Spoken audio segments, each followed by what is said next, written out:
Alam mo, matagal-tagal din akong hindi nakapag-order. Siguro mga 3 weeks. 3 weeks, tamang-tama. Tumapat sa 3 weeks na tag-ulan dito sa aming lugar. Kasi nag-sale yung supplier ko. Ayan, kaya napa-order ako kasi sayang naman eh. Kaya naman unboxing time muna tayo bago dumilim kasi medyo madilim na siya dumating. Galing po ito ng Victory Grab and Go.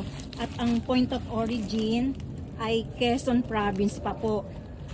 Ang hirap namang anuhin ang tibay. Medyo challenging yung ating unboxing. Ano po? Ito si Trinet. Kung mapapansin nyo, may kagaya to sa local natin, yung tinatawag na 5 fingers. Ito galing ng China. Ang pangalan naman niya ay Trinet. Medyo ano siya, dwarf variety ng ano to, ng Schefflera. Tingnan natin. Ito siya oh. Diba? Ang ganda ng formation.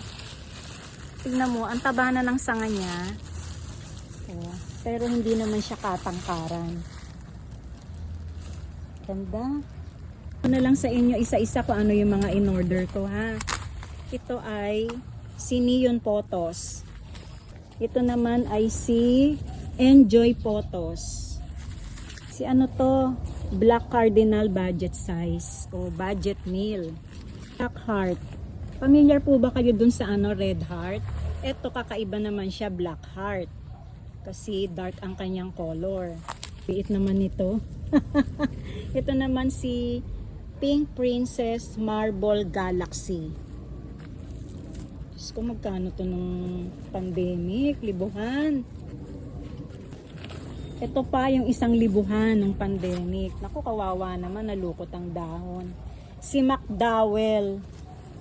Diba? Ang mahal-mahal nito dati, oh. Ito naman po ay si Philodendron Burgundy. May pagkakahawig siya kay ano eh, Imperial, Black Imperial. Ito ang ganda oh, Dieffenbachia Fishbone. Diba? Ang ganda ng detalye sa dahon. Mukhang fishbone talaga. Ito pa yung isa, nalukot-lukot din yung dahon. Pero sayang, di bale. Very lush naman siya. Si Melano. O magkano yan dati? Yung mga ganitong size, mga 3,000. Grabe oh. Ngayon very affordable na po ang Melano. Din ako ditong isa pang budget size na Philodendron Ring of Fire. Palalakihin ko na lang to. Oh, napipi at mapuputol na ang dahon. Milano din to. Kasi nga medyo affordable na siya ngayon kaya dalawa yung binili ko. Ganda. Meron din tayo ditong Hope Philodendron.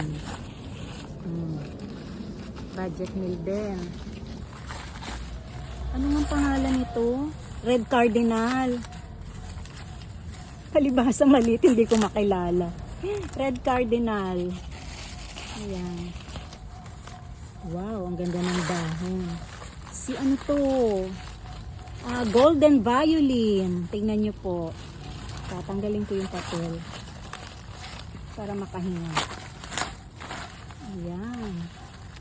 Maganda kasi pagka ganito maliliit lang yung kinukuha mo. Tapos ikaw na yung magpapalaki. Okay? Anyway, mabilis naman magsilaki yung mga halaman natin basta tamang alaga lang. And finally,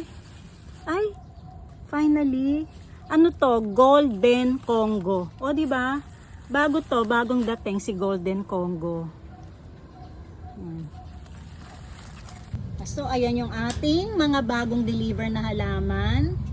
Hindi na muna tayo magre-repat dahil madilim na.